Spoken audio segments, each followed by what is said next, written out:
Okay, please take them. Good afternoon, good evening, good morning, wherever you may be watching our podcast. This is Dr. Olu Asekun here. Thank you again for joining us. Today is another beautiful day, and we hope to spend the full hour today. This one. Thank you for joining. Today is a special day because today is the day we'll be giving out the free consultation. So that is one of the activities of today. But before we go into that, normally we go into our usual pattern of stating the updates in the last 1 week and then going into questions and answers.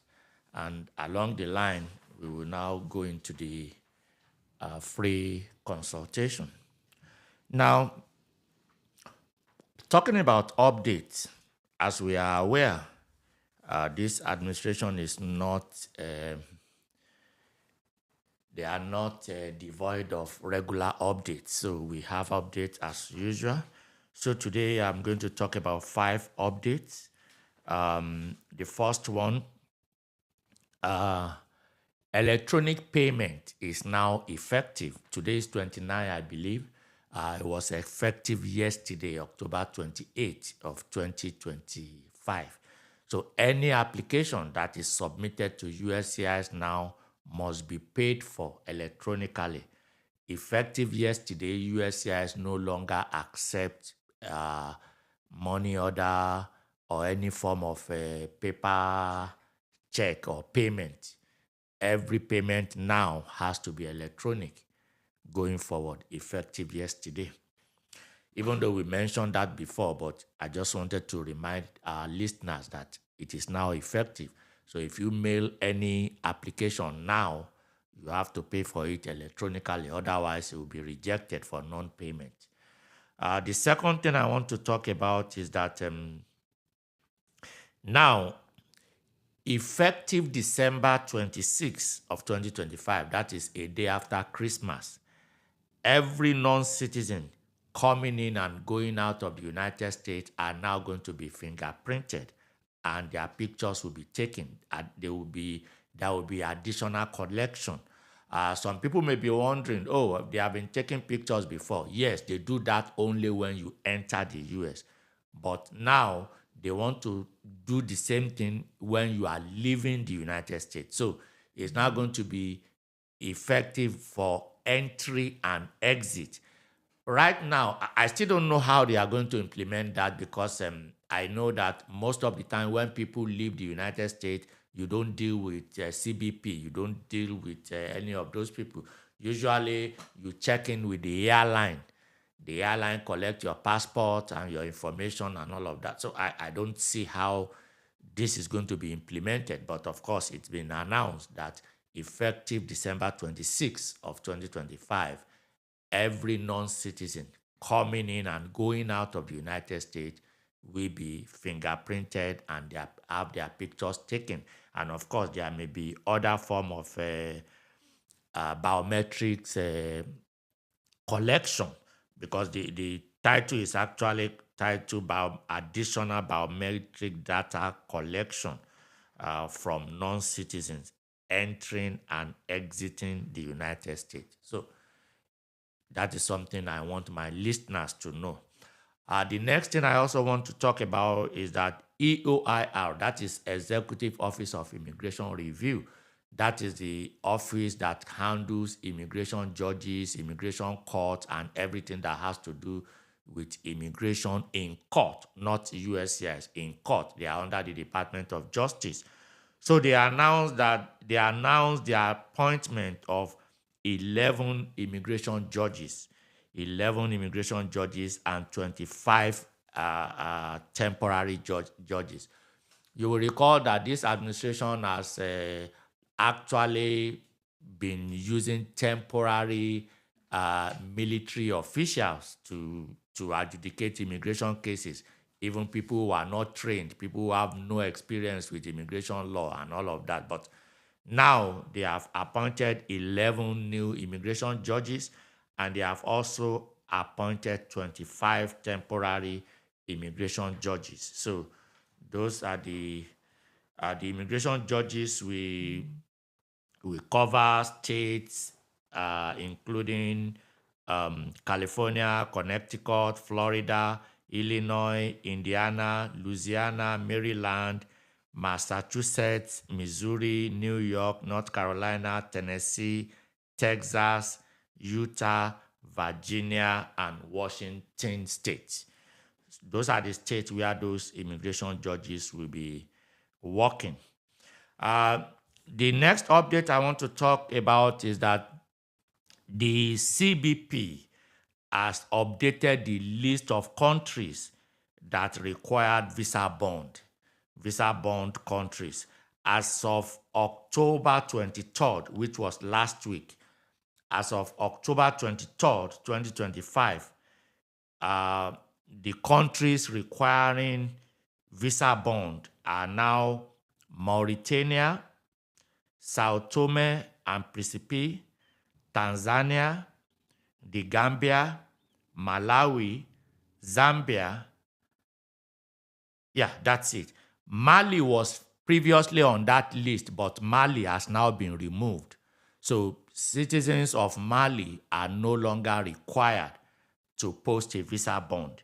So as at last week, October 23rd, the new countries that are required to post visa bond are Mauritania, Sao Tome and Principe, Tanzania, the Gambia, Malawi, and Zambia.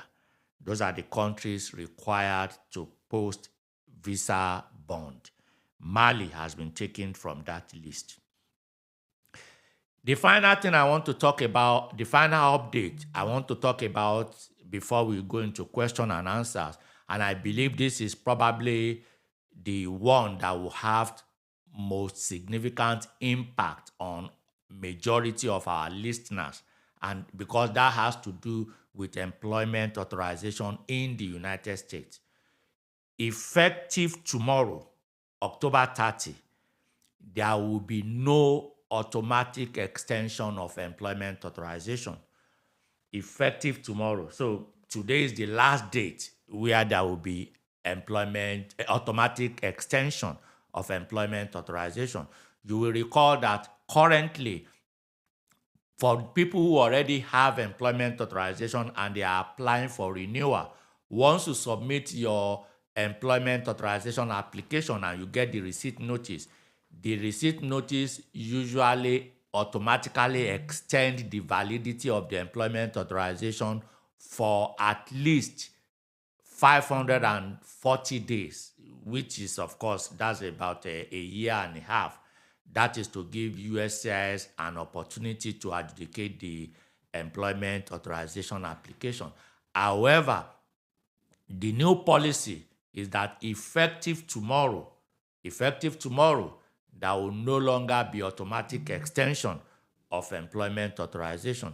So what that means is that if you have a pending employment, if you intend to apply for a renewal of your employment authorization, the earlier you start, the better. You must apply at least 6 months before the expiration, because now USCIS and the Department of State and the Department of Homeland Security, they want to streamline those who are giving employment authorization. They want to be able to vet people who are giving employment authorization.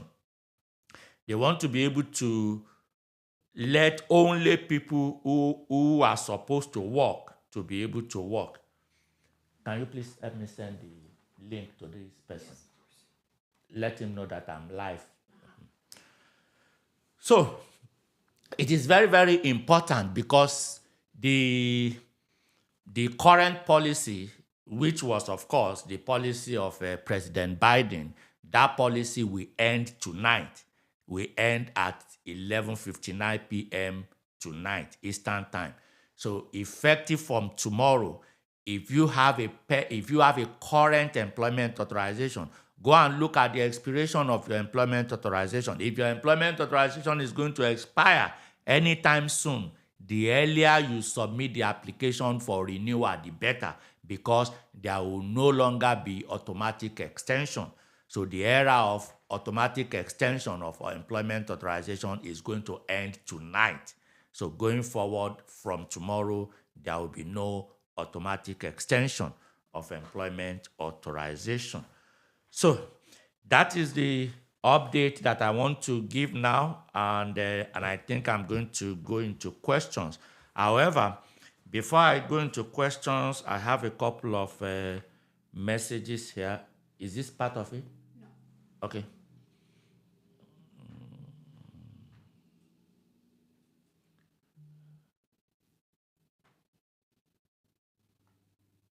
Okay. Before we go into questions, I want to announce, I've been instructed by my team to announce, to announce that in order to be eligible for the free consultation,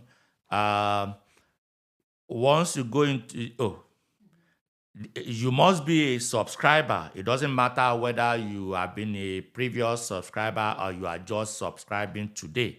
It does not matter, but the conditions: one, you must be a subscriber. Number two, during the course of the podcast today, you have to comment free consultation in our live chat to be eligible. So once you do that, then you stay tuned in our you stay tuned in to our podcast. We will announce the winner at the end of the podcast. So we will announce the winner at the end of the podcast. So in the meantime, if you have questions, start sending in your questions. But before I go into questions today, I do remember that I told my team to remind me of some questions I was unable to answer last week, for me to follow up and find out if we have the answer. So I'm going to deal with that one before we go into live questions. So the first one is, hello, sir. Can someone whose B1, B2 visa was revoked in Nigeria appeal? The visa was revoked for having a child in the US 14 years ago. The person paid all medical and hospital bill. First and foremost, and I think I did answer partly last week, I'm going to repeat the same answer today. First and foremost, every non-immigrant visas, including visiting for pleasure, which is B2, visiting for business, which is B1, every non-immigrant visa, whether employment-based or not, L1, H1B, O visa, P visa, M visa, F1 visa, all those non-immigrant visas, they are 100% discretionary. So there is no right of appeal. So that is the first thing I want to say. However, what I wanted to follow up and come up with response today is the area of people who have children in the US being denied visa or having their visa revoked. As at this morning, I still contacted the American Immigration Lawyers Association, and that issue remains unverified. It remains unverified. We have not been able to verify if this was a government policy or if it was just a random issue. We are still not able to verify it, so I cannot confirm or deny it. It remains unverified. So I will keep an eye on it. Whenever we have a development or news about it, I will update us. The next question I also wanted to talk about, somebody asked last week, for a wife waiting for my immigrant visa interview, EB followed to join, is virtual wedding a problem to be concerned about? Husband came back to Nigeria. They both took wedding pictures. How can the wife explain this? Yes, this is something I promised last week that I was going to look into because I was not 100% sure of the answer. Yes, I did look into it, and I can tell you that Nigeria as a country does not recognize virtual wedding. Nigeria as a country does not recognize virtual wedding. Now, the United States policy on marriages or any immigration benefit that is based on marriage is that the U.S. government, either the Department of Homeland Security or the Department of State, the U.S. government will rely on the law of the state or the country where the marriage took place. So in this case, if the marriage took place in Nigeria, so it will be Nigerian law that will be applied. And under Nigerian law does not recognize virtual marriage. So if this marriage was conducted in Nigeria for immigration purpose, the embassy and the USCIS will have issues with it. Under the Nigerian Matrimonial Causes Act, under the Nigerian Marriage Act, for people who get married in the registry, they are required to be present physically. It's a statutory requirement under the Nigerian Marriage Act. Under traditional marriage as well, parties are expected to be present when traditional marriages are conducted, as it is one of those things where the two families are introduced to each other. Again, under religious marriages too, parties are expected to be present. So as of today, I don't know what can happen tomorrow. As of today, Nigerian law does not recognize virtual marriage. Remember that this virtual thing is something that is recent. When the Nigerian Marriage Act or the laws relating to marriage in Nigeria was conceived, there was no anticipation of anything virtual. There was no internet at the time. There was no anticipation that somebody may be in the US and somebody may be in Nigeria. So the Nigerian law did not anticipate all those things. So a virtual marriage is not recognized by Nigerian law. And because it is not recognized by Nigerian law, immigration will not recognize it. So there may be problem for this person who entered into a marriage virtually.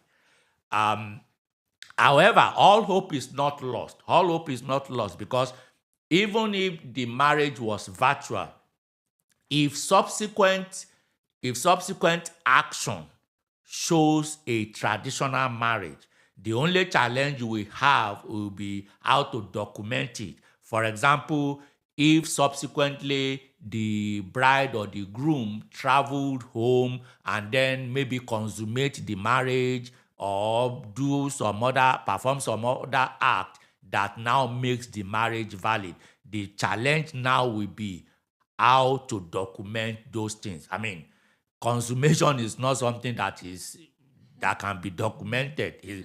It's a matter of telling them whether or not they believe you is another thing. So it's not something that can be documented. So I don't know how you are going to be able to prove it. But of course, I just want you to know that if you are able to subsequently prove that the marriage was consummated, then under Nigerian law, the marriage may be valid under a traditional setting.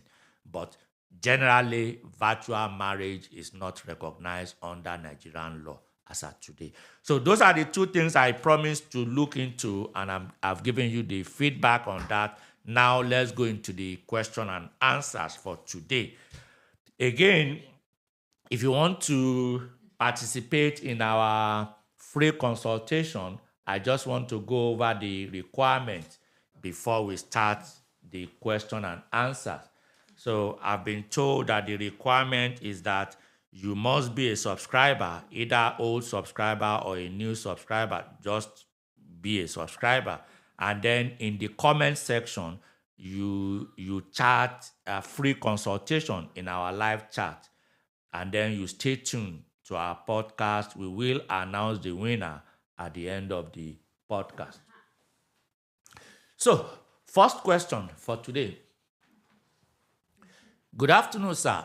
You promised 2 weeks ago that you are going to find out. Oh, did you move it? No, it moves. It moves. I didn't do it. Can you go back to the one I was reading? No. But let me. I didn't finish reading it. I know. It says you promised what 2 weeks You see, ago. it moved again. It moved again. Is it at the end? Maybe because people are chatting free commenting. consultation. Yeah, maybe you're gonna Is there a way you have to go to the question? I need to read the question. on your phone. Okay, Yeah. Just go to the top. What does it do? to the top. Yeah, I didn't even see. but you know what? Even this one. I think that one was at the end. I think it's adding the most recent to the top. Okay. I can't see any question right now. No, there are questions, but yeah, it's not. Maybe It's the first time the it happens. maybe the idea of free consultation disrupted the whole thing. I can't see any question. I mean, there are questions. It's just that they're down.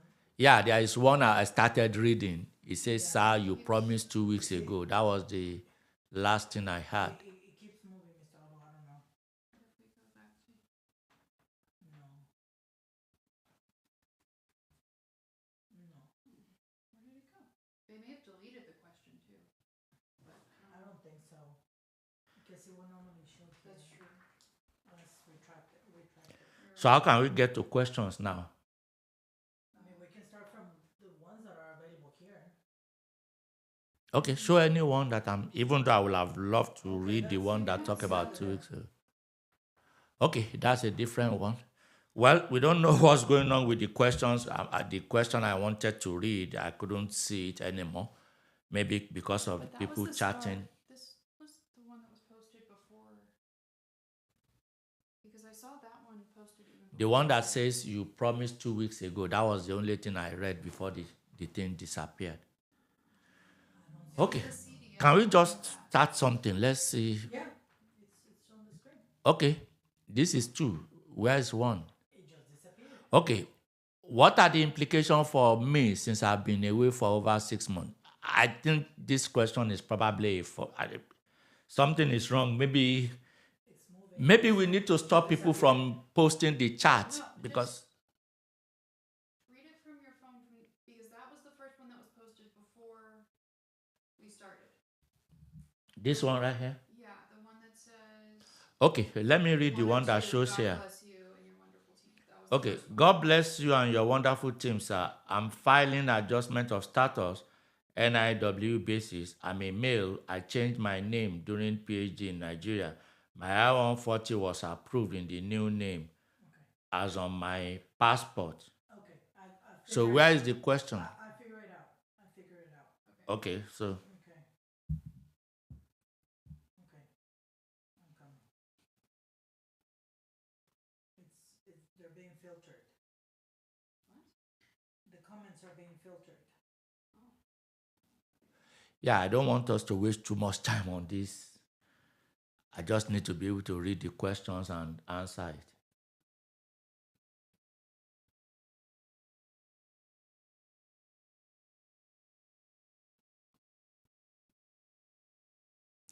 So which one do we?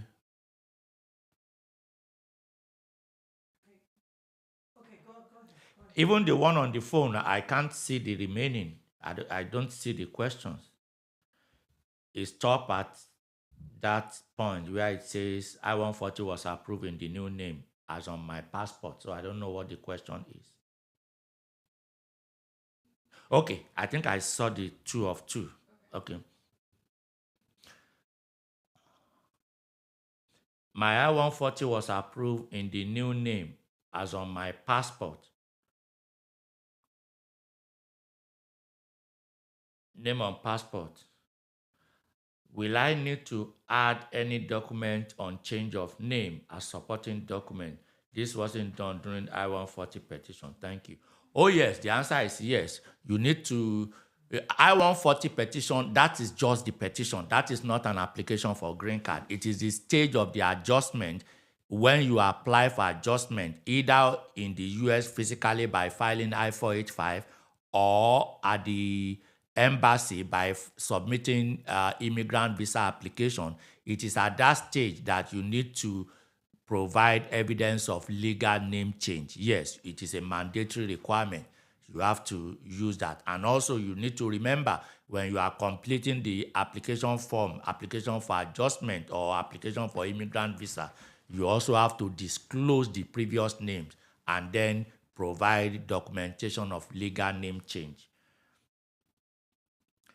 The next question. Hello, sir. Thank you for your service. What eligibility category should a green card holder select on USCIS website when filing for I-131 re-entry permit? What eligibility should a green card holder? Oh, this person is probably talking about the travel passport. Oh, okay. The travel passport. Can you check? That's not something I can say without looking at the form. Yeah, if do you see that question? Yeah, you can just respond to that person directly because I don't have the form in front of me right now, so I don't know the answer to that. Let's go to the next question while we are trying to figure out this question mix-up. If they're trying to get the re-entry permit, they would answer 1A. For permanent resident? Yes. Okay, if you are trying to get a re-entry permit, the option is 1A, 1A on the application form, on the I-131 form, option 1A. The next question I have, I'm able to see here.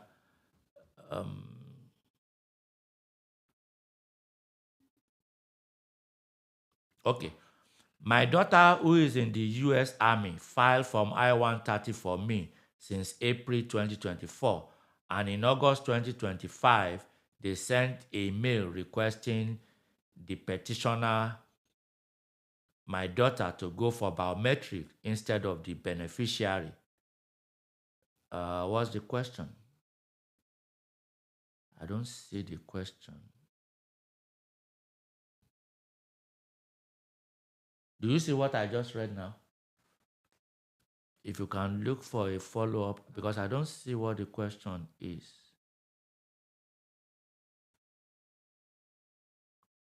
I think this chat thing, this free consultation just messed up everything. I don't think we expected so many. So it was not a good idea that we announced that people should chat because I can't even see the questions anymore. I don't know either. Yeah, people are just chatting, so we are not able to see questions.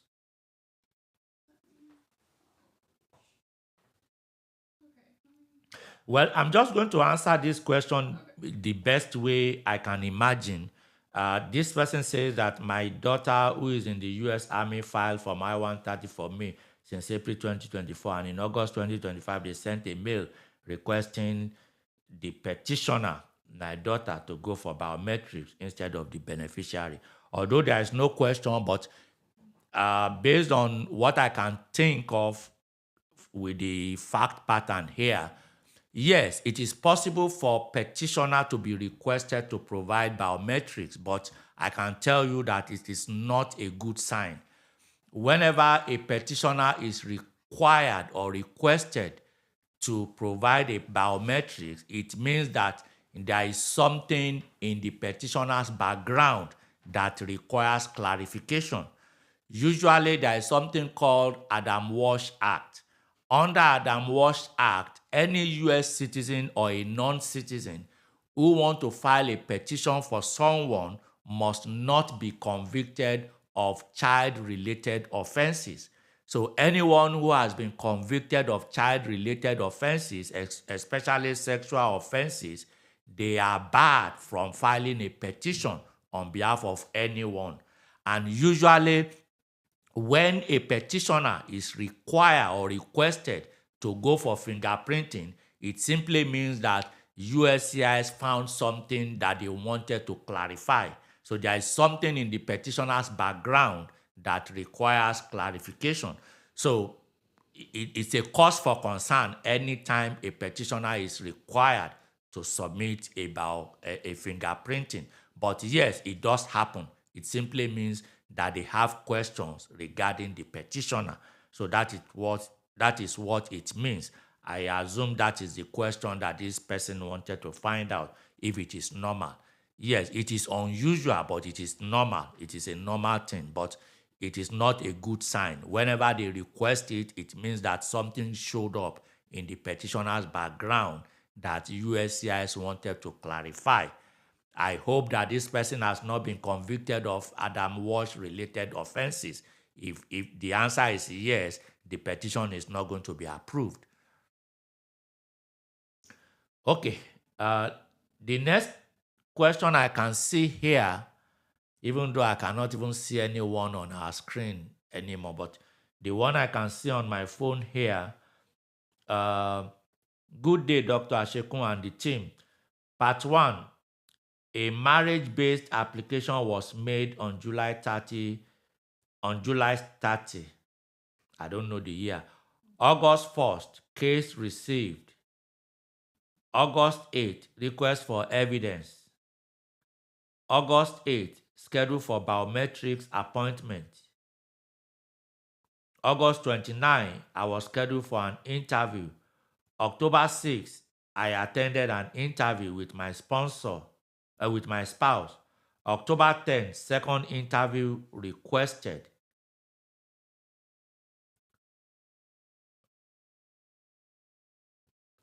October 24th, second interview conducted, Stokes interview. October 28th, case approved. However, EAD is still pending. What can I do to facilitate this process? Let me go back to see when the case was filed. Case received August 8th. September, October. This case is still within processing time. There's not much you can do right now other than to wait based on this information. And it is even possible that you get the green card before the employment authorization, because right now employment authorization takes an average of about 180 days, which is 6 months. And from the timeline here, you are still within the processing time. So the system will not even allow you to do any service request now. So all you need to do is to wait. However, there is a very, very likelihood that you get the green card before the employment authorization comes, since the I-130 has already been approved. So there's really no cause for alarm. So just exercise some patience. That's it. The next question that I'm able to see here. Okay, I think I finally saw that first question. Okay. It's here. Okay. Good afternoon, sir. You promised 2 weeks ago that you are going to find out if existing CDL license with immigrant will still be valid for use. Oh, you didn't remind me that. That was not part of what you... Can you please write it down now? Yes. Yeah, because I didn't remember to check. Yeah. Well, my apology, I forgot completely. We will find out and get back to you. My apology. It was not part of what I wrote down. But please write it down now so that we don't forget. Okay. The next question. Marriage interview was last month, but I had to reschedule and a due date is next month. But I have social security appointment tomorrow. Will my social security be approved before interview next month? Well, social security and interview, they are not the same thing. The only thing that can affect the issuance of your social security number is if your case is denied. And since you have not even been interviewed, no, it cannot affect your social security. It cannot affect your social security. Next question. I'm not able to see any question anymore. I don't know what is going on. Okay, I got one. Yeah, I think there's a lot of comment on free consultation, so that's what is affecting. Okay, but I got the next question. Okay. Good afternoon, Dr. Olu. God bless you all. Amen. Thank you. Is it true that interview for people already in the US have to travel to their home countries? No, this is not true. Every case is different. If you are not eligible for adjustment of status and you request to process consular processing, that is when you attend interview in your home countries. But if all you are applying for is adjustment of status, either based on marriage or based on employment, yes, the interviews are still being conducted here. I mean, even from the questions I've answered previously, you will see that there are people who have been scheduled for interviews. So that is not true. Interviews are still being conducted here. But cases of people who are not eligible for interview, who are not eligible for adjustment of status in the US and are eligible for consular processing, yes, those people may be scheduled for interview in their home countries. And again, another thing you may have mixed up is that for those who apply for visas in third countries, yes, those people have to attend interview in their home countries. For example, if you maybe from the US, you did a change of status to H1B, for example, and you want to stamp H1B visa on your passport. Usually before now, if you go to Canada or to Mexico or to any neighboring country, you can get the H1 visa issued to you. But under the new policy of this administration, you have to go back to your home country to get the H1B visa a stamp on your passport. Those are the kind of things that you do in your home countries. Those are the interviews you attend in your home countries. But interviews like that are never scheduled in the US. So it's not a change of policy. It has always been like that. Because inside the US, visas are not issued. Visas are only issued outside the US by US embassies. They don't issue visas inside the US. So that is one thing you may want to understand. So the next question.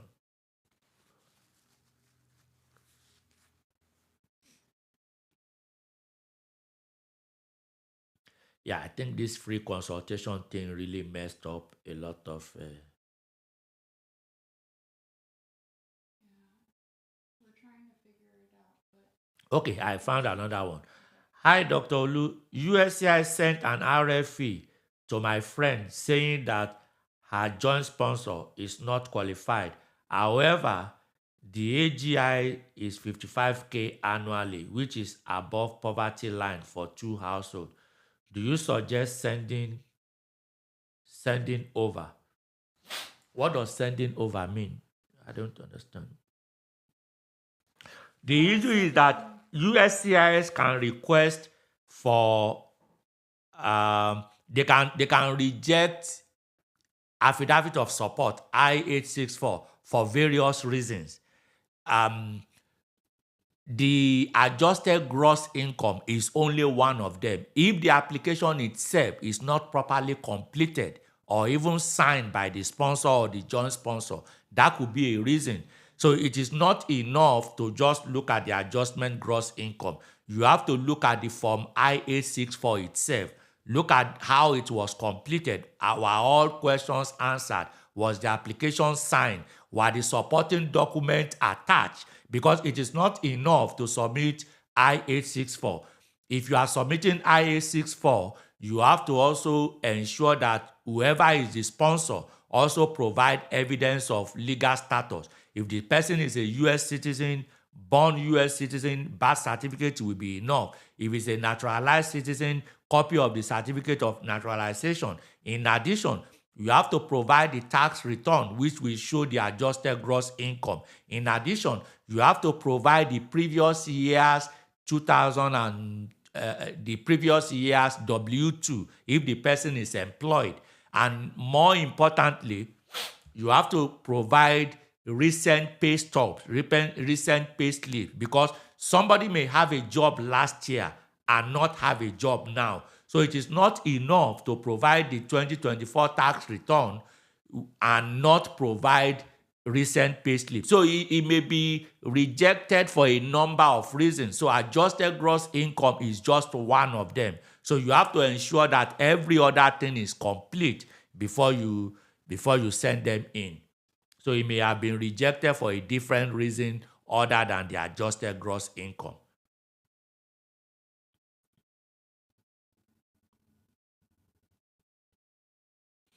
The next question. Hello, sir. If I file paper application, can I still go ahead and create an online account? Yes, you can still do that. You can still create an online account after you file by paper. Yes. The next question. Good day, sir. My partner is on OPT. He was divorced in Niger that turned out to be fake. We got married and he has now divorced properly in the US and got the judge to sign a waiver for the 30-day wait. So what's the question?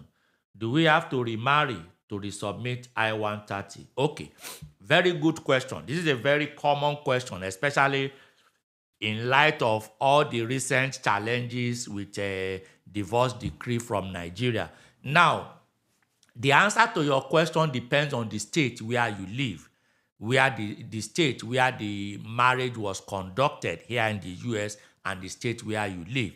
You will recall that while I was answering previous question relating to marriage, I mentioned that the US government uses the law of the state or country where marriage is conducted for the purpose of immigration law. So in the United States, in some states, if a previous marriage was not properly terminated, it is considered bigamy. In some states, you do not need to remarry. However, in other states, you are required to remarry. So the answer will depend on the state where this is coming from. Let me give you two examples. In Oklahoma, if a previous marriage was not properly terminated in Oklahoma, that is considered bigamy. So in addition to the fact that the marriage is void, it is actually a criminal offense in a state like Oklahoma. So in such a state, you will need to conduct a fresh marriage because that first marriage is void. That is example in Oklahoma.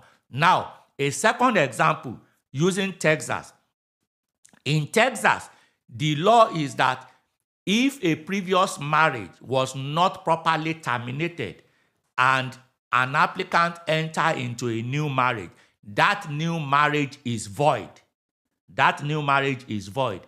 However, if the previous marriage that was not properly terminated is now properly terminated, the new marriage, the second marriage, becomes valid from the day that the previous marriage was properly terminated. So let me explain it differently. Let's say you got divorced in Nigeria in 2015. You came to the US and then you got married in Texas in 2023.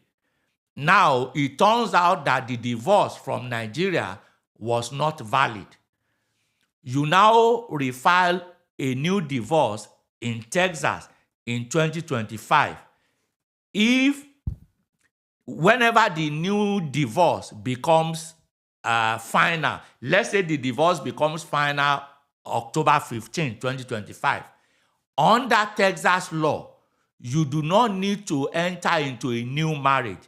Your previous marriage will become effective and valid from October 15, 2025, if you and your spouse agreed to remain married.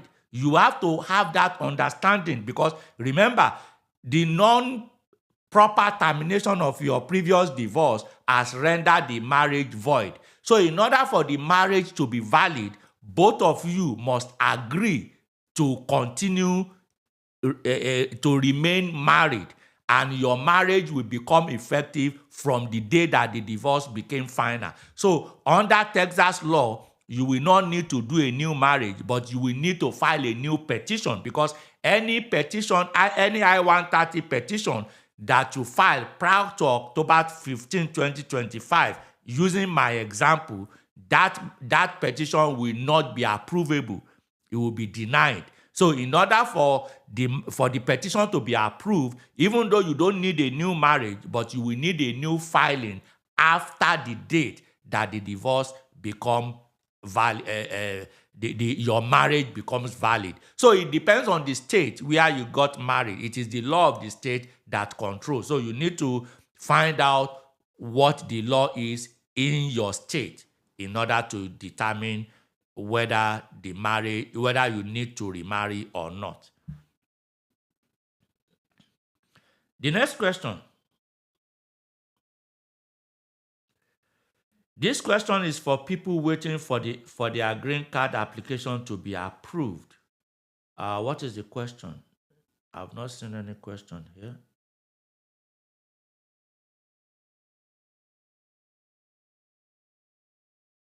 I'm going to be honest with you, it keeps changing the questions for me. Yeah. I don't know what's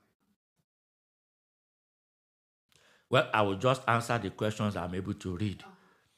The next one, Doctor, God bless you and your team. Amen. Thank you. I have a green card. I filed I-131 in August 2024 and left the US in September 2024. Still awaiting approval. Okay, what is the question? Okay, what are the implications? What are the implications for me since I've been away for over 6 months? Well, there is no implication since you have already submitted your I-131. You have given the government the notice that you will be going away for an extended period. There is no implication. The only implication that I can think of is that you for the purpose of citizenship, once you have spent 6 months outside, that will cancel any number of days, weeks, months, or years that you have accrued for the purpose of citizenship. So that is the only thing. Other than that, it doesn't affect your green card. It doesn't affect the validity of your green card. You will still be able to come back in without any problem. Just keep a copy of the receipt notice with you, the receipt notice, so that if you are coming in and you find a CBP officer who is asking questions, you will let them know that before you travel, you actually notify the government that you'll be going for an extended period. So that is it. Other than that, there's no implication.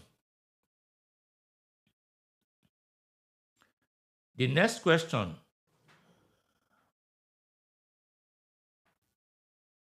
This one I see two, but I can't see one.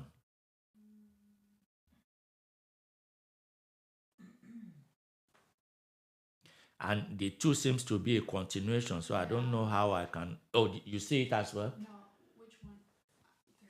Yeah, it just say two, the same document, and have us signed personally rather than electronically. So where is the one? I don't see one either. No, I don't see that one. Oh, one.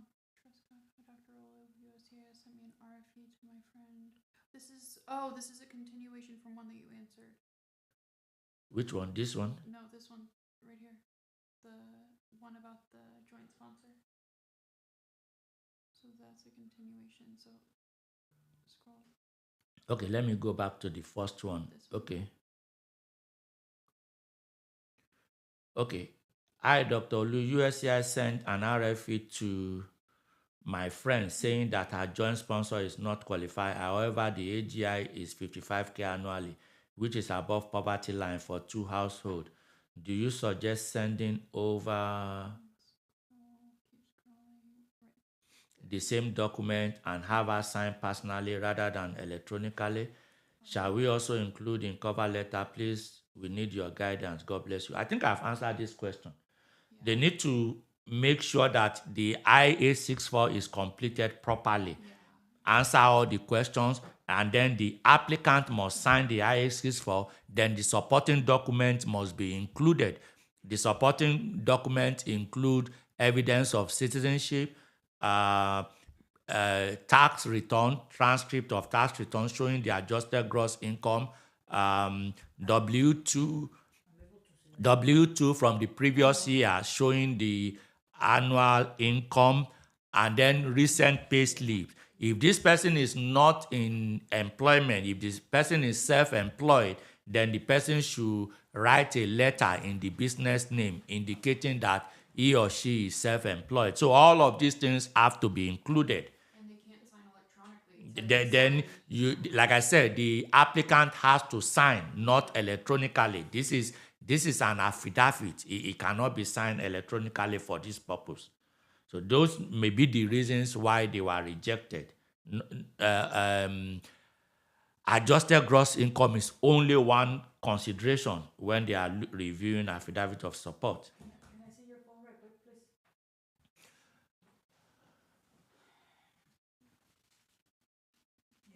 I still cannot see any question on the screen. Able to see him now. You will. On the screen? Yes. Okay. No, not on the screen. On your phone. Okay. Yeah. These are all the ones. Okay, thank you. So next question. I have a green card. I filed. Oh, I think I just answered this one. I've answered this one. Yes, those are the old ones. So Okay. The next one. Lawyer for asylum case. They are on F1 status. Something is not right. This is not I don't understand the question. It started by saying lawyer for asylum case. So it must be a continuation. okay, so he asked the first one. So what's the first one? Do you see his name there? Yes. Okay, so he asked 1, 2, 3, 4 questions. Yeah, but there used to be. So which one is the first one? I see only 3. Hold on. I remember seeing that one, but it might have changed. No, it's not going to show here. Because I remember seeing that one when I was scrolling through here, but it keeps changing, so I don't know. Oh, here. Got it. Okay. Is it that one? Yes. I don't know where it went. But It's on the screen here. Okay. Okay. So which one do I answer now? That one on the that screen? one first, yeah. Okay. Thank you for all you do, sir. Asking for a friend. They have an approved EB2NIW and file I-485 and EAD. Oh, the question changed again. I got it. I got it. Yeah. I-45 and EAD this October 2025. Okay. Thank you for all you do, sir. Asking for a friend. They have an approved EB2NIW and file I-485 and EAD this October 2025 for her and her husband. Few days ago, they received an interview letter for her husband pending political asylum case with interview on mid-November. She's derivative dependent in the husband pending asylum case. His asylum case was filed by himself and they don't have any lawyer? Any what? Oh, yeah. Lawyer. That one. Oh, is that the okay? They don't have any lawyer for asylum case. They are on F1 status and her husband on F2 status. They have always maintained their F1 status. Okay, now. They're not sure what to do. Oh, is that another question? Okay, can you please move if you are able to see it? They're not sure what to do. There. That's the lawyer. The next one. Uh-huh. Yeah, they're not sure. Okay, they are not sure what to do. Please suggest if they were in a similar situation. Question 1, should her husband go for the asylum interview? Question 2, will this bring any consequence in the adjustment of status? Question 3, what should be the best strategy at this moment? Thank you in advance. Okay. This is a very good question because this is one question that may have a very significant impact on the applicant. I've stated it on this program several times that there are 3 things that makes it impossible for anybody to get green card in the United States. First one, anyone who is convicted of aggravated felony offense. If they already have green card, it will be taken away from them.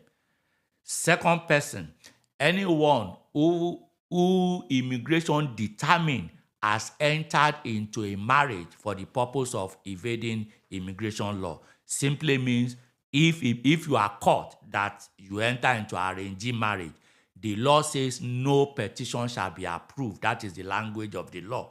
And it use shall. Shall means compulsory. So no petition shall be approved. Once there is a 204C finding, that is it. The third thing is frivolous asylum application. If you look at page 9 of your asylum application, that is the signature page, you will see a warning that is written in bold. Warning, applicants who are in the United States unlawfully are subject to removal if their asylum application is not granted by an asylum officer or an immigration judge. Applicants determined to have knowingly made a frivolous application for asylum will be permanently ineligible for any benefit under the Immigration and Nationality Act, even if the application is later withdrawn.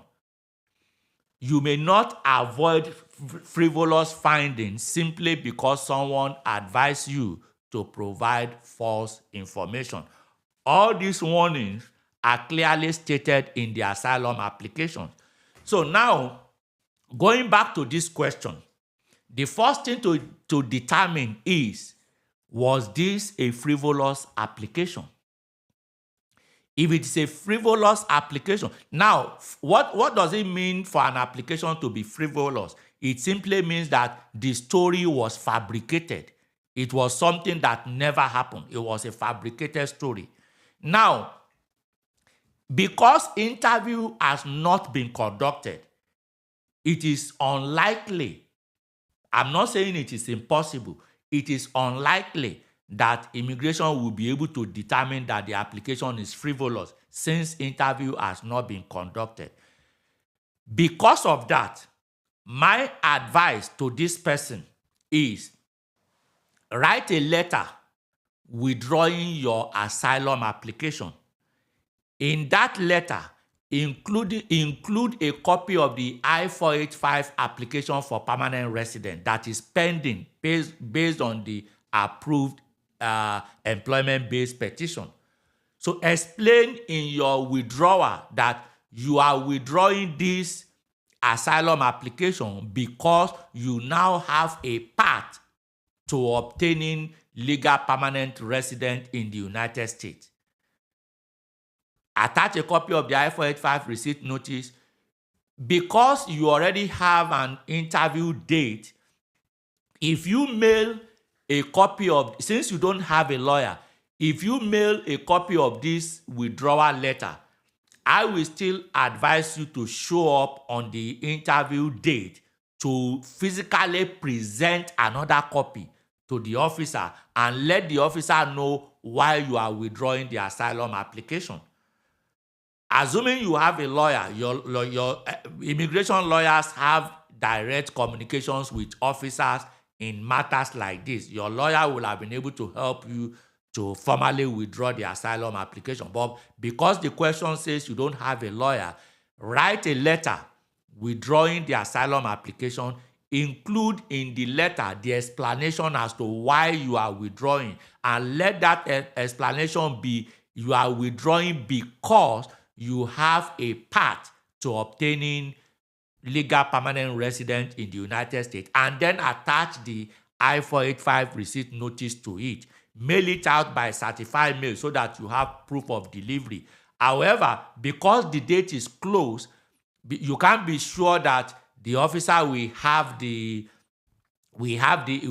officer who is supposed to conduct the interview will have the letter in your file before the interview date. So because of the closeness, what I will do or what I will recommend is that show up on the interview date with another copy of the document that was mailed out. Include in this withdrawal letter the I-485 receipt notice and evidence of your F1 status. Because if you don't do that, withdrawal alone will not stop the officer from issuing notice to appear on your case. So when you are withdrawing, attach the evidence that shows that you are maintaining legal status. Show evidence of your I-20. If you are currently in school, show maybe copies of your transcript, show your service number, and state in your letter that you are maintaining legal status, you are not out of status, and you also have a pending application for adjustment of status, and you are withdrawing because you now have a path to obtaining legal permanent residence in the United States. You may further point out that even where the asylum is granted, the asylum itself is not an application for permanent residence. It will be a longer route for you to obtain permanent residence because you still have to wait another year after asylum has been granted. And because you already have a path, a direct path to obtaining legal permanent residence, you decided to go with this option and then withdraw it. You should be fine if you do all of that. Next question.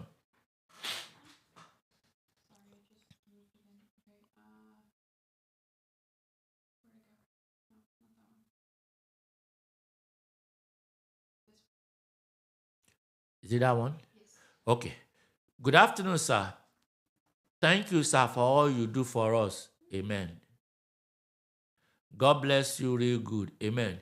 Please, sir, the payment of 100,000 for asylum seeker, do we need to pay when we have not letter from USCIS? You say 100,000? Yeah, you said 100,000. Oh, did I say 100,000? That's a lot of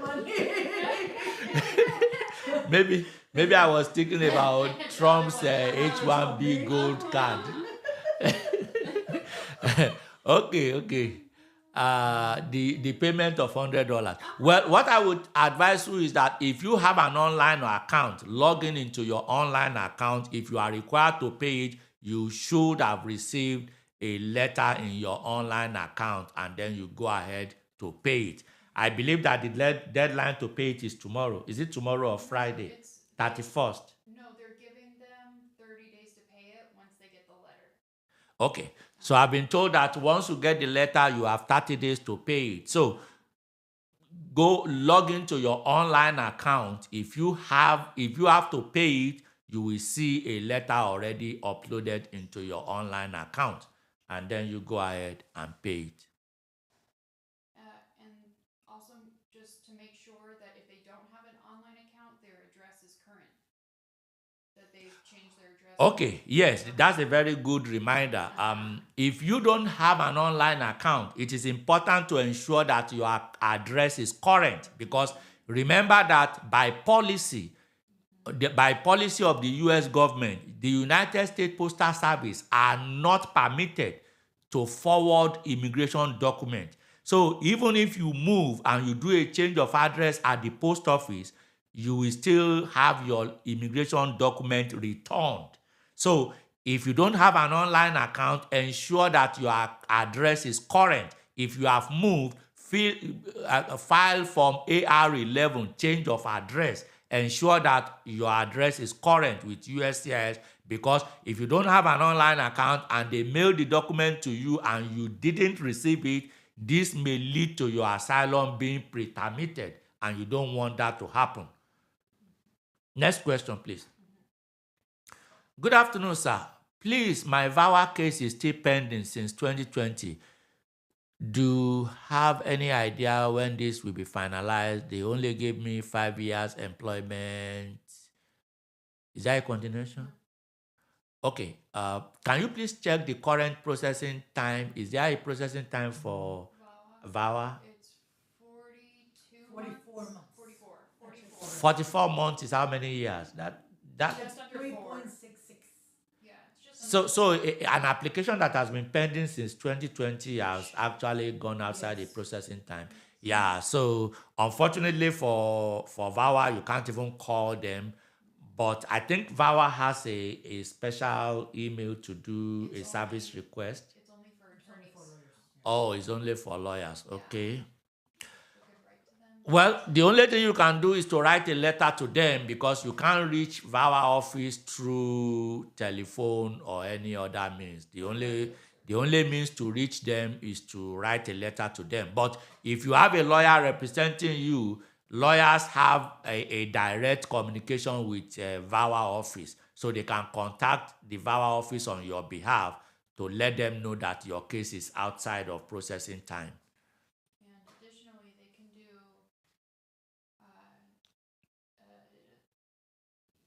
renewal for the employment authorization in the meantime. He said he has 5 years employment They authorization. only gave me.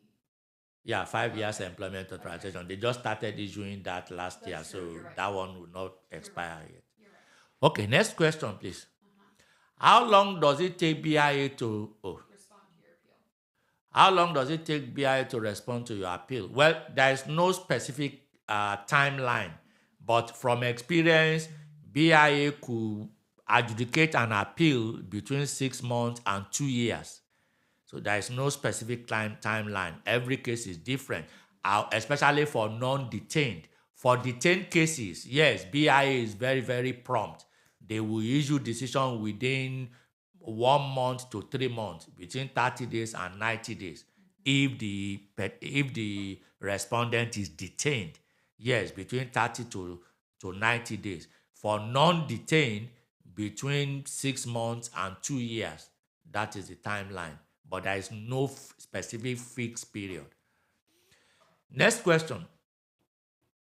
My derivative kids were approved with marriage-based application and received their green card, and me as a primary applicant still have my I-130 and I-485 pending. Is there anything to worry about? Not really. Just make sure that at every time your house is in order. That's it. But there's nothing to worry about. It doesn't mean that yours will not be approved. But just make sure that your house is put in order. Next question. Hello, sir. Is it safe to pay the $100 asylum fee or any consequence temporarily ignoring it? I'm asking because rumor has it that USCIS is using it to invite asylee for quick interview and finally deport. Is there? Okay, finally deport. Well, you cannot ignore it. If you have not received the notice, either electronically or email, yes, you can ignore it. But if you have received the notice to pay, either electronically or email, you cannot ignore it, because if you ignore it, your case will be pre-terminated. That means they will deny it without even inviting you for interview or hearing you if you're already in removal proceedings. So it is something you have to pay. It does not necessarily matter that payment will trigger immediate interview. No, but if you have received a notice to pay it, you cannot ignore it. If you do, your case will be pre-terminated. One thing I want to say is, right after we pay, there has been a notification that comes up that the next step is an interview, but even if for those who didn't pay it, the notification is always there that the next step in your processing is interview. I know people who have had that kind of notification for the past 3 years. Yeah. That's true. You're right. Okay, next question. I entered USA as an approved asylee. Well, if you enter the US with asylum, that is refugee. That's not asylee. You enter the United States as a refugee. My social security was delivered to me 5 days after my entry to the USA. Sir, do I have to apply for work authorization or will it be delivered to me automatically? Is there a continuation? No, they just sent the same question 5 times. 6 times. Okay. Yes, the employment authorization is expected, is supposed to be delivered to you, because if you enter as a refugee, they will issue you social security number as well as employment authorization. And then 1 year after your entry, you will be eligible to apply for green card. But yes, you don't need to submit a fresh application for employment authorization. It comes with refugee status. You can also use your I-94 as evidence of employment, because when you come in with as a refugee, they will give you a stamped I-94 that will show that you are a refugee. You can use that I-94 to work as well. It is a valid document authorizing employment. So they will stamp it on your I-94 that you are authorized to work in the United States. So you can also use that too for employment purpose. Next question, please. Good afternoon, sir. Please, my father has stayed out of the US for about 4 years in Nigeria with his 10-year green card. What measures can be taken for him to be readmitted into the US? Well, your father, there's already a presumption that your father has abandoned his permanent resident, because whenever a permanent resident stayed out of the US for 1 year or more, there is a presumption that this person has abandoned the permanent resident. However, it is a rebuttable presumption. So the only challenge here is how to rebut the presumption, because you are outside the US. And I'm presuming from this information that this person did not apply for travel parole to give advance notice of extended stay. What you can do is to go to the embassy, the US embassy, and apply for what is called SB1. Apply for SB1. So when you apply for SB1, you will provide the necessary information and documentation to the US Embassy as to why you did not intend to abandon your permanent residency. You will provide an explanation of what kept you out of the US for that long and evidence that you didn't abandon. One of the evidence that can show that someone did not abandon his permanent residency, maybe evidence of a property. If you have a property in the US that you didn't sell, if you have a job or business that you didn't close down, if you have family ties, maybe you have your wife or your husband or your children, you have family ties, if you have banking that you are still running, that is not your account has not been closed due to inactivity, all those evidence, or maybe if this was a health ground, documentation that shows that maybe the doctor says that you cannot travel at this time because of your ailment and all of that. So all the evidence that you have to rebut the presumption that you did not intend to abandon your permanent residence, you attach all of this evidence to your application for SB1 at the US Embassy. So if you get it approved, then you come to the US with that SB1 visa. Your green card will remain valid. One thing I can also tell you, in the past, I don't know how effective this will be today. In the past, I will have advised you to buy a ticket, go to the airport. If the airline carried you without any problem, just bring those evidence that you did not intend to abandon your permanent residence. Bring them with you, along with you, so that when you resume, bless you, so that when you resume, when you land in the US, you have evidence to show the CBP officer that you did not intend to abandon your permanent residence. The moment the airline agree to pick you, if there is no form of flag on your green card, once the airline brings you here, every other problem will be resolved at the port of entry, because as a permanent resident, you cannot be denied entry. Even if they believe that you abandon your permanent residence, the only thing they will do is to place you in removal proceedings. They cannot deny you entry.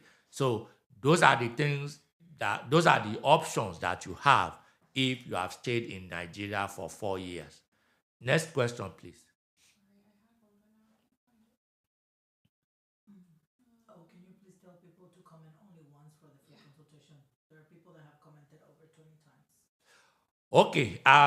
I've also been told to let our listeners know that you only need to comment free consultation one time. You don't need to comment multiple times. Because as we already noticed today, the comment is actually disrupting my ability to see the questions and answer the questions. So commenting only one is enough. I understand some people have commented like 20 times. It's not going to increase your chances because we only pick one name per one comment per name. So it doesn't really matter how many times you commented. So can we announce when we are going to announce the winner? Because I see that it's already 1:16 and this is going to stop by 1:30. We're gonna do it at the end. So once you finish with your Q&A, then we'll announce the winner. Okay, are you already compiling the okay? Okay. We'll just give you the name once we pick it. Okay. So I've been told that they're already compiling the name. So at the end of the podcast today, we will just go ahead and announce the winner. But I still want to be able to answer a few more questions so that we stop at 1:30. It's already 1:16, so we have about 14 more minutes. Okay, the next question. At what point is the age of dependent children frozen for purpose of not exceeding the age limit of 21? This is in respect of EB2 NIW approved and to be processed through consular processing. Okay, I believe this person is talking about the Child Status Protection Act, CSPA. First and foremost, I want you to know that we actually have a podcast that is titled CSPA, Child Status Protection Act, because I may not be able to answer this extensively. So you can go back to search our channel and look for the podcast on Child Status Protection Act. But to quickly answer your question, for anybody to be eligible for Child Status Protection Act, at the time the petition was filed, the day immigration received your petition, that is the date that is known as priority date. So on the date that immigration received your petition, your child must be under 21.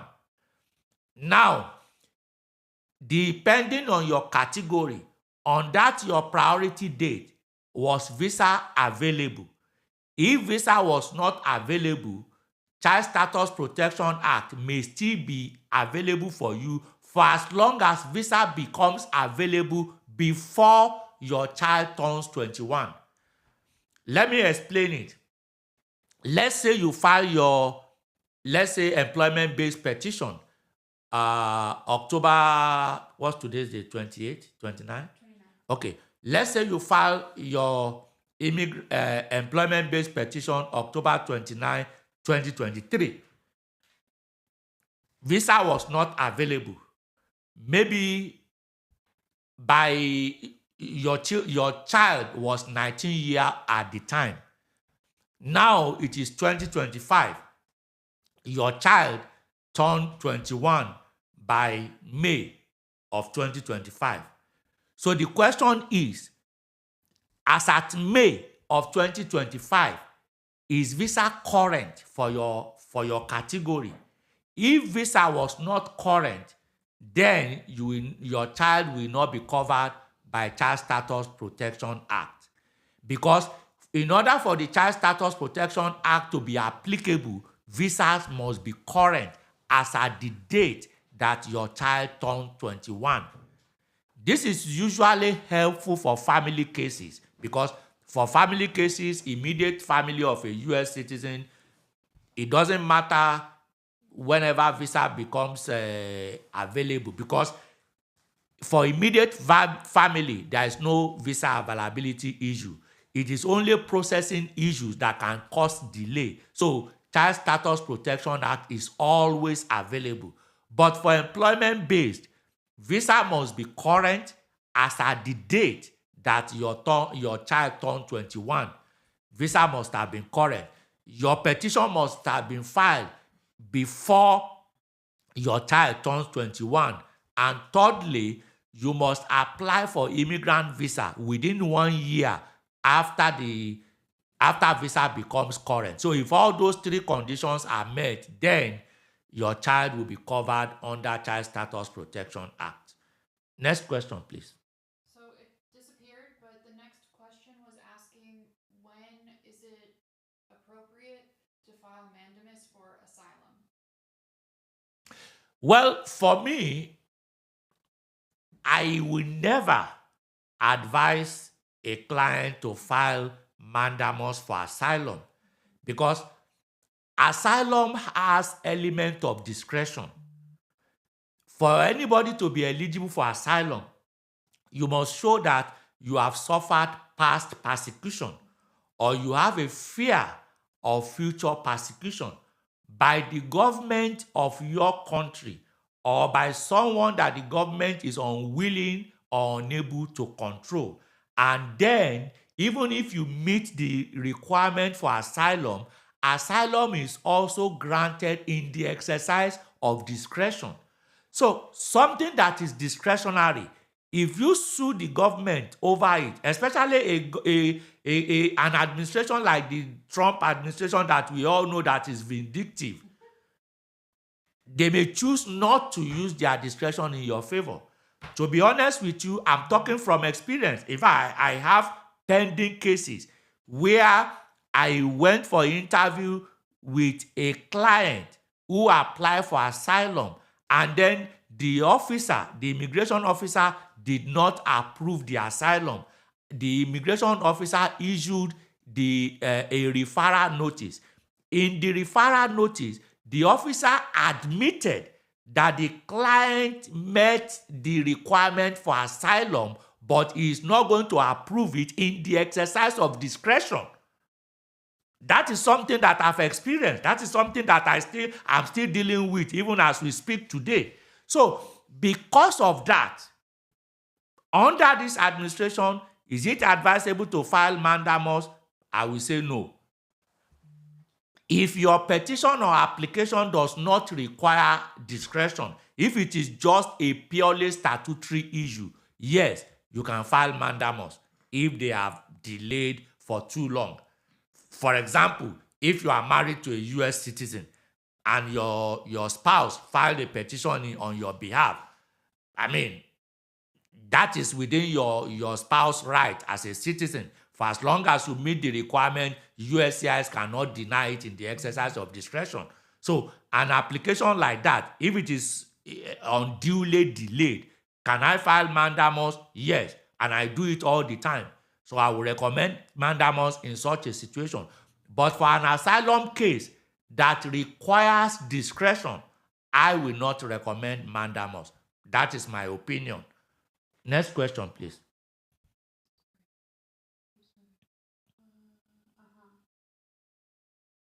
Okay. On the virtual marriage, sir, what if the wife claimed they had marriage without mentioning virtual? Note, the husband was not living in US at the time of marriage, but different country. Well, I'm not going to tell you to violate the law by telling you to be silent or not be silent. I will just advise you, do what you think is in your best interest. That's what I will tell you.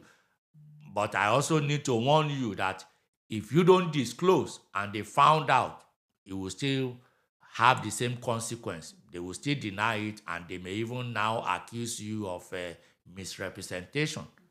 So I'll just tell you, do what you think is best in your own situation. Next question, please.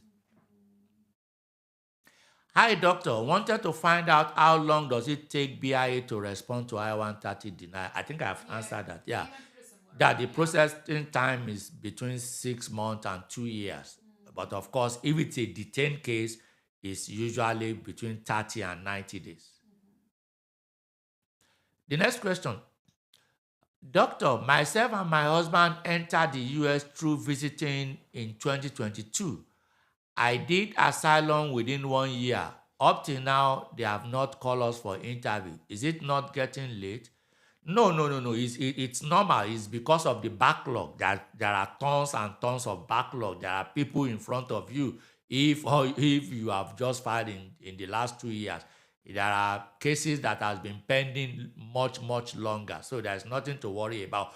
But this administration is actually, they are actually catching up right now. More and more people are being called for interview. They are hiring more officers, training more asylum officers. They are doing everything to clear the backlog. But no, it's not out of the ordinary. Just be a little patient. But use this period wisely. While you are waiting, gather evidence. Gather evidence that will support your asylum application. It depends on what is the basis of your asylum. Whatever the basis of your asylum is, get as many documentation as possible. If you are providing government-issued document from your own country, those documents need to be authenticated. If you need testimonial evidence from third parties, this is the time to gather all those things. If your case involves trauma and you receive maybe treatment, psychological evaluation, diagnosis, all this is the time to do all of those things. So use those time to put your evidence together. I mean, it doesn't make sense for this case to be delayed for years, and then when they invite you for interview, you now start running helter-skelter for documentary evidence to back up your claim. Use this period, this time that you have, use it to gather supporting evidence. Next question. As an asylee, can I work with my Form I-94 given to me at the point of entry? If you are a refugee, yes. Because this is, I think I answered a similar question before. If you are a refugee. Because one thing I've realized that most people with pending application for asylum sometimes erroneously refer to themselves as an asylee. No, you are not. If your application is still pending, you are not an asylee. If you were granted asylum from outside the country, you are a refugee. And if you are admitted into the United States as a refugee, your I-94 will be stamped as a refugee. Yes, you can use that for employment purpose. Next question, please.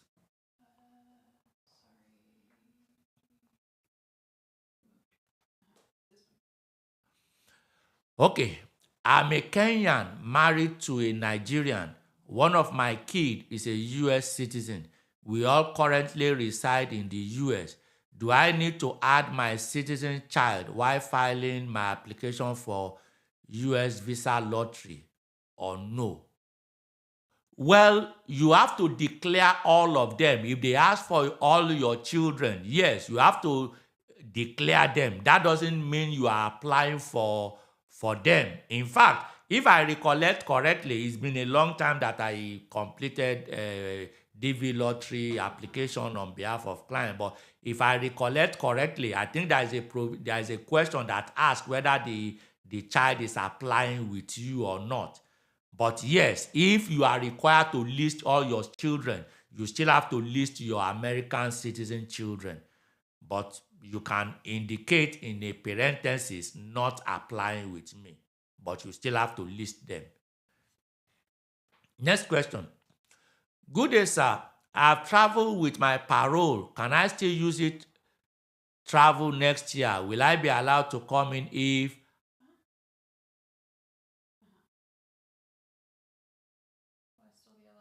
Okay, will I still be allowed to come in if I use it to travel next year? Yes, for as long as it has not expired. Remember that advanced parole also have expiration date, just like employment authorization. It does have expiration date. So for as long as it has not expired and the original petition or application upon which the parole is based is still pending, that application has not been denied, yes, you can still use it for as long as it's not expired. That is why there is expiration date. And of course, when it was issued, they will indicate whether it is for single use or multiple entry. For as long as your parole indicates multiple entry and the expiration is still current, excuse me, for as long as your parole is multiple entry and it has not expired, and the petition or application upon which it was obtained has not been denied, yes, you can still use it to travel. That is the purpose of multiple entry. It is like having a multiple entry visa. You can use it multiple times. Next question. Can someone waiting on asylum interview travel out of US with parole? No, you can't. Well, for people with pending asylum application, there's a kind of parole that is issued to them. And of course, they replace your country's passport with that parole, because that parole is actually a passport issued by the United States Department of Homeland Security. So you can use that passport to travel if you are granted parole, but you cannot use it to travel to your home country, and of course, you have to use it while your application for asylum is still pending. In this day of asylum immigrant visa and asylum, what is that $100 fee called? This $100 fee that asylum applicants are required to pay in this day, that asylum applications that are not complete, or that an officer or USCI or an immigration judge considered frivolous could be denied without interview, I think it would be a risky idea for someone with a pending asylum to travel with the parole. I'm not saying you cannot, but I'm just telling you it is risky. Well, I think we have time. Have you marked where we are stopping today? Yeah, I want. So how many more questions before we stop? It's already 1:30. Okay, let's see. This one. Okay, is there ever any opportunity for 204C appeal approved? Well, what I will tell you is that my understanding of your question is that, is it possible to overcome a 204C finding? Yes, it is possible. This is because the BIA, which is the appellate body, the BIA has ruled in the past that before USCIS can make a determination of marriage fraud, there must be substantial and probative evidence in the record. Matter of Taufik. Now, the question is, what constitutes substantial and probative evidence? What that simply means is that an officer cannot just look at you and conclude that your marriage is fraudulent. There must be documentary evidence that it is actually fraud.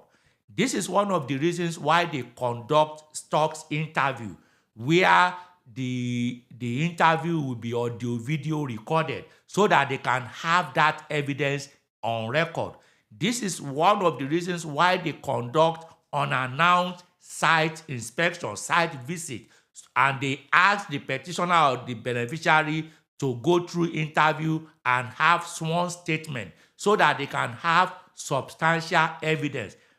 If USCIS does not have substantial and probative evidence, yes, you may overcome it because it is a matter of evidence. If you have documentary evidence that can overcome any suspicion of marriage fraud, yes, you can overcome it. Let me give you an example. I have seen in the past where immigration determined that my client's marriage was entered into fraudulently. This took us several years before we were able to overcome that allegation. I will give you two examples. One was with USCIS, the other one was with immigration court. Now, the one with USCIS, immigration claim, okay, before this client came to me, the client actually attended an interview with his spouse. I don't know what happened during the interview. However, the officer who conducted the interview did not record it. There was no audio, there was no video. The officer just took a few notes with his pen. He wrote a few notes in the file that the marriage, he does not believe that the marriage was fraud. There was no documentary evidence, there was no recorded interview, there was nothing. So the petition was denied, and then my client was placed in removal proceedings. So it was after that this person was introduced to me. So I did a FOIA. In the FOIA, I see that there was no recording. I see there was no documentary evidence. So I challenged the determination that the marriage was fraud. Now, I was able to obtain sworn statement from the previous spouse, from the previous American citizen spouse, who stated that her marriage was not a fake marriage. I was able to get evidence of commingling of assets between the two couples during their marriage. I was able to get lease agreement, joint bank statement, and a few other evidence of commingling of assets. Now I attacked the determination of marriage fraud. So we went on appeal. The BIA remanded it to USCIS that they cannot see any evidence on record. They want USCIS to provide those evidence. So they remanded it. Now, because my client was placed in removal proceedings, we still have to go to court. So the judge, unfortunately, it was not one of those anti-immigrant judges. The judge said that he was not going to wait for BIA to rule on the appeal. So the judge ordered my client removed. So I filed an appeal against the decision of the judge. Now we have two appeals pending with the BIA. Appeal of the denial of the I-130 based on 204C, and an appeal of the immigration judge's decision ordering my client approved. So when the BIA remanded the case to USCIS requesting to see the supporting document, they also remanded the case back to the immigration judge that in view of the remand concerning the I-130, immigration judge should hold on until USCIS is able to produce those evidence. The second time, USCIS invited my client for interview. Remember, my client is no longer married to the previous spouse. So they invited my client for the interview, and the interview was conducted with the current spouse.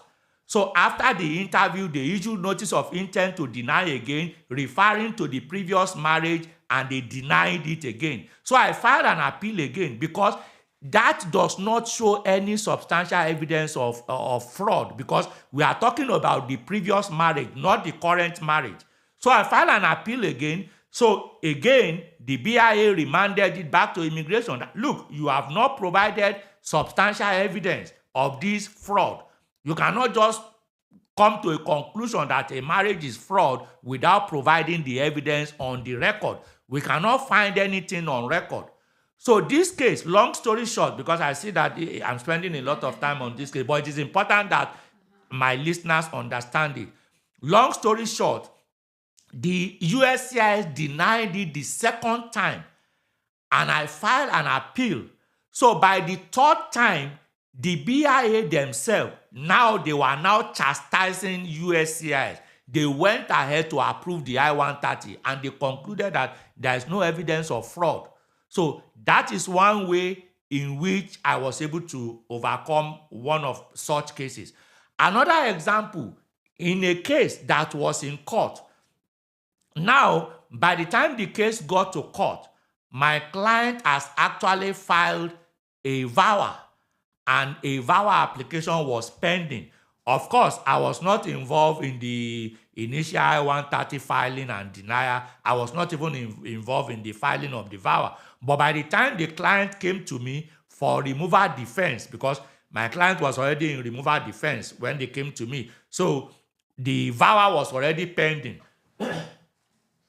So what I did when we got to court, the government lawyer tried to convince the judge that there is no way the VAWA can be approved because USCIS has made the determination that the marriage was based on 204C.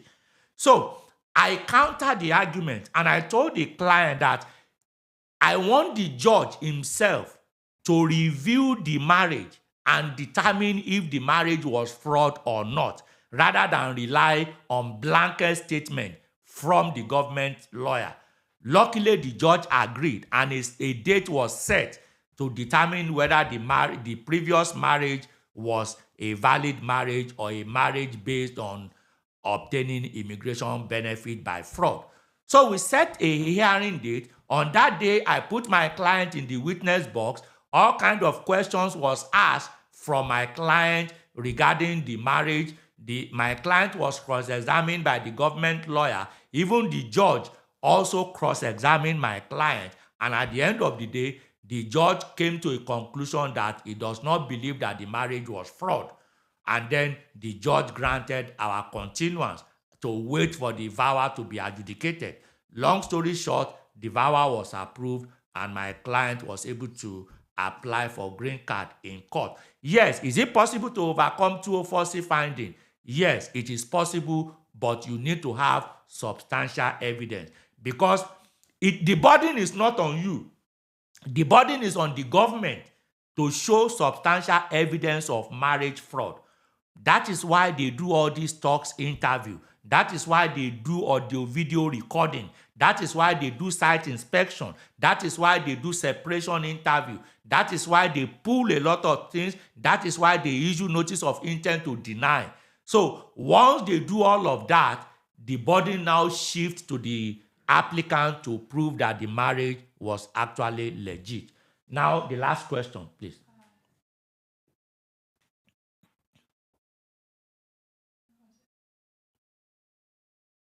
You said two before. Yeah, I took a lot of time on this one. I know. There's just one more. And I know what her comment looks like. Huh?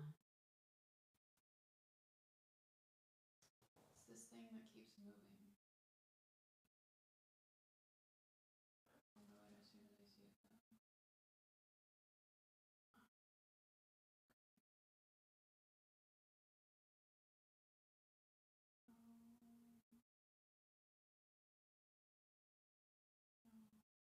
This one. Okay. Entered USA on visit. Is that the beginning? Yes. Entered the USA on visiting visa August 2024. Applied for asylum February 2025. 6 months later, my case is in removal proceedings, giving me less than a week to prepare. What do I do? What do you mean giving you less than a week? Removal proceedings cannot give you less than a week to prepare. Even for detained cases, they cannot give you less than a week to prepare. What I assume is that this person was probably issued a notice to appear with a date to appear in court, probably in less than a week. That is not the date that your asylum application is going to be had. So definitely, whenever you are in removal proceedings, you will still have the opportunity to prepare. Usually, the first appearance in court in a removal proceedings is called master hearing, master calendar hearing. So usually, that is the first appearance in court. That is the date that the judge is going to ask you if you receive the charging document, that is the notice to appear. So once you confirm that you received the charging document, you can now tell the judge if you need additional time to come up, to plead, and then to come up with a relief. Every judge that I know of will grant it, even under this administration, especially given the timeline that you have. That is something that you will be granted. So they will give you time. Then when you come back, you can now plead to the notice to appear.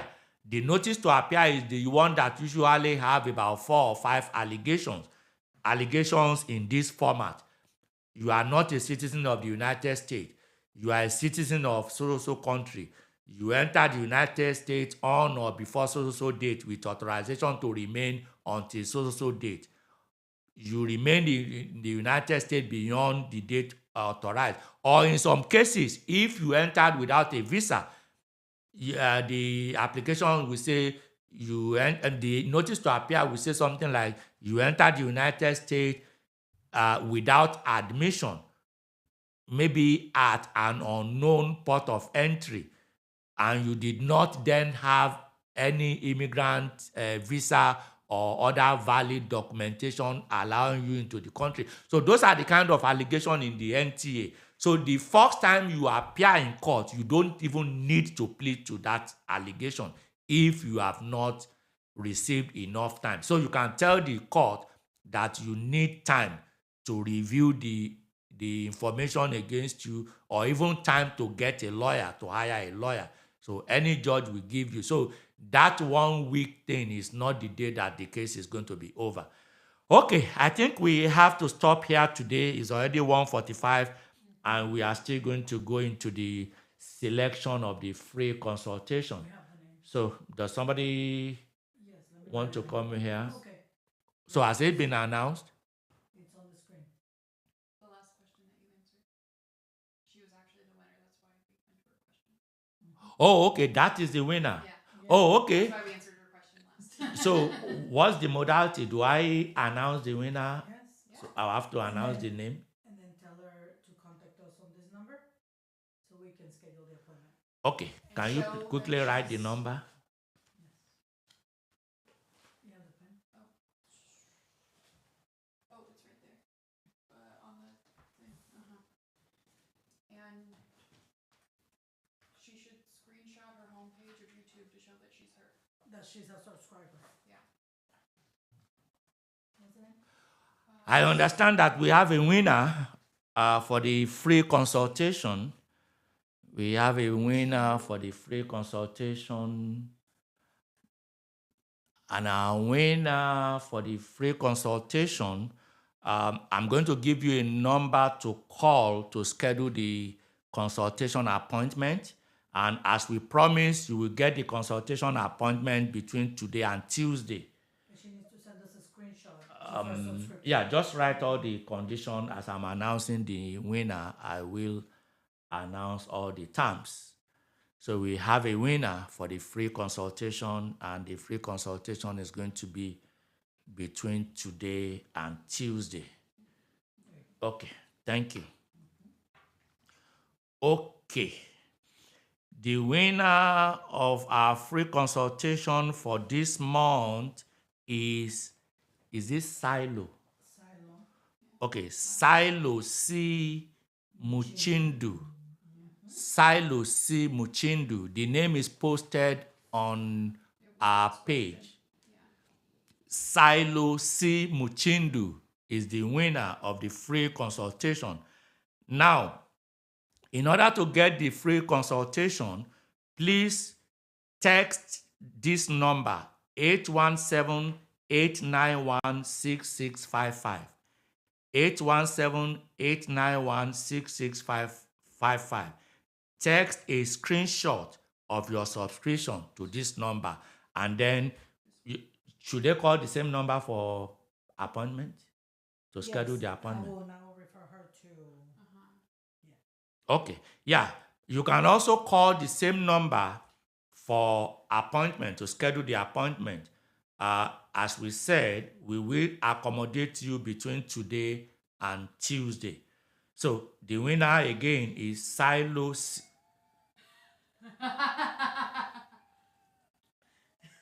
Are these our winners? Yes. No. It's The sound. it's the effects from the machine. Oh, okay. Well, congratulations. Silo C. Muchindu. Please send a screenshot of your subscription to 817-891-6655. Call the same number for consultation. You can do it right away so that you get the earliest possible consultation time. Thank you. Congratulations. As we said, this will be a monthly affair going forward. So there will be another winner next month by God's grace. In the meantime, we have to end it here because it's already 1:49. We still have a lot to do. Remember to join us on all of our social media, Instagram, TikTok, X, Facebook, YouTube, Join us every week, Wednesday, 12 p.m. Central Standard Time. Until next week, I remain yours truly. Stay out of trouble and remain blessed. See you next